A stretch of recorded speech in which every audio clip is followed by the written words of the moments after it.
Pemirsa, Bribka Lila Astriza membuat geger orang di Komplek Gria Aira Jalan Tengku Hasim Utama Kelurahan Bandar Utama, Kecamatan Tebing Tinggi Kota. Aksinya ini pun sempat terekam kamera amatir yang beredar luas di media sosial. Ia pun akhirnya dilaporkan ke Propam Polrestabes Medan. Kapolrestabes Medan, Kombes Pol Gideon Arif Setiawan membenarkan bahwa poluan tersebut merupakan anggotanya. Untuk informasi lebih lengkapnya, pemirsa, kita telah terhubung bersama rekan Vian, jurnalis Tribun Medan yang akan melaporkannya untuk Anda. Silakan laporan selengkapnya dari Anda, rekan Vian.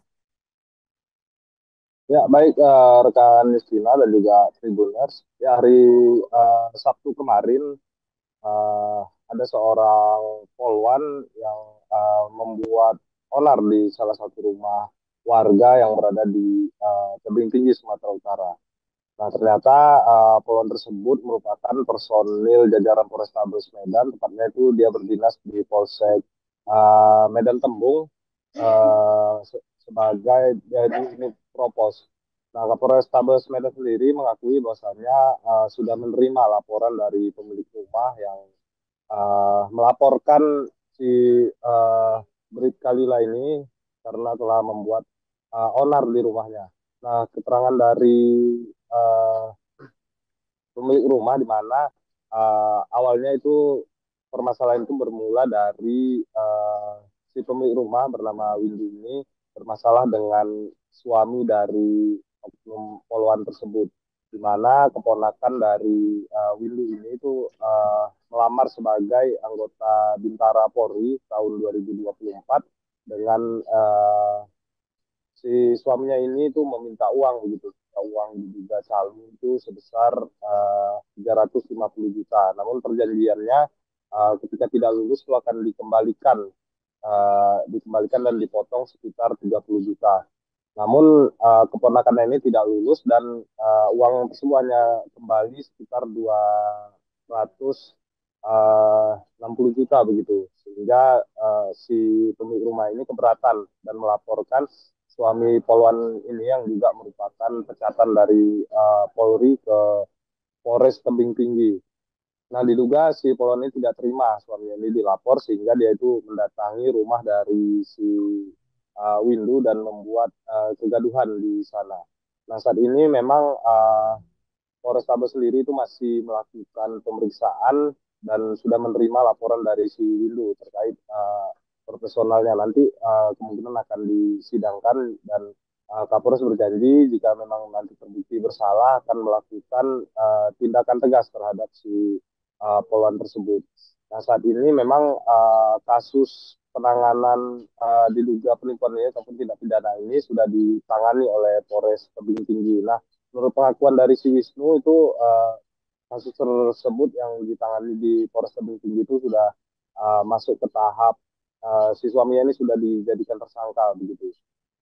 Nah, saat ini proses kode etiknya itu masih berlangsung dan si Bribka Lila ini masih diperiksa. Nah, Kapolsek Medan Tembung juga ketika dikonfirmasi membenarkan bahwa saya Bribka Lila ini merupakan personilnya dan baru 3 bulan berdinas di Polsek Medan Tembung. Ya, sekian Listina dari saya, kembali ke studio. Malam Bang Windu. Malam. Bang Windu ini mau buat laporan apa Bang? Terkait duga pelanggaran yang dilakukan Bribka Lila, melakukan penyerangan ke rumah saya dengan membawa massa dan mengancam atau mengintimidasi saya dan istri saya. Bang, Bribka Lila ini mengapa bisa datang ke rumah Abang? Awalnya saya kurang tahu kenapa, tapi yang pasti saya ada bermasalah dengan suaminya. Suaminya dia mata kuning yang menipu keluarga saya dengan mengiming-imingi memasukkan keponakan saya. Kalau bagian dinasnya dia di mana, Pak? Unit Propos. Udah berapa lama, Pak? Sekitar lebih kurang 3 bulan. Tapi informasi itu udah dapat ya, Pak? Ini dari kita kan sebagai Bapak sebagai komandannya gimana, Pak, ini melihat anggota kita ini, Pak? Jadi gini, yang kita tahu bahwasanya setelah yang bersangkutan itu mutasi ke polsek kita, ya kita lihat dia memang bertugas melaksanakan tugas dengan baik. karena kita bisa langsung mengawasinya. Jadi terkait dengan peristiwa ini di luar sepengetahuan kami, karena ini juga di luar jam dinas, sehingga kami tahunya pada saat itu adanya berita di media sosial, dan itu sudah kita sampaikan. Ya, kita juga mendapatkan informasi dari media terhadap seorang anggota Polrestabes Medan, tepatnya berdinas di Polsek Tembung. Dan kita sudah lakukan pemeriksaan terhadap yang bersangkutan atas peristiwa yang terjadi di Tebing Tinggi. Saya sebagai Kapolrestabes saya menyampaikan permohonan maaf, dan saya yakinkan kita akan melakukan tindakan tegas terhadap yang bersangkutan sesuai dengan proporsionalnya. Ditahan Kak oknum polwan ini Pak? Dan kode etik ya. Kalau ada 2 laporan, yang ke kami itu kode etik, yang ke Polres Tebing Tinggi kasus pidananya. Kami serahkan untuk Polres Tebing Tinggi melakukan penanganan secara serius terhadap yang bersangkutan. Informasinya ada nih calo juga ya Pak? Calo masuk polisi ya Pak? Sebetulnya persepsi ya. Kalau faktanya dia memang mempunyai usaha sampingan ya, namanya bimbel. Nah, bimbel ini kemudian ada bias-biasnya.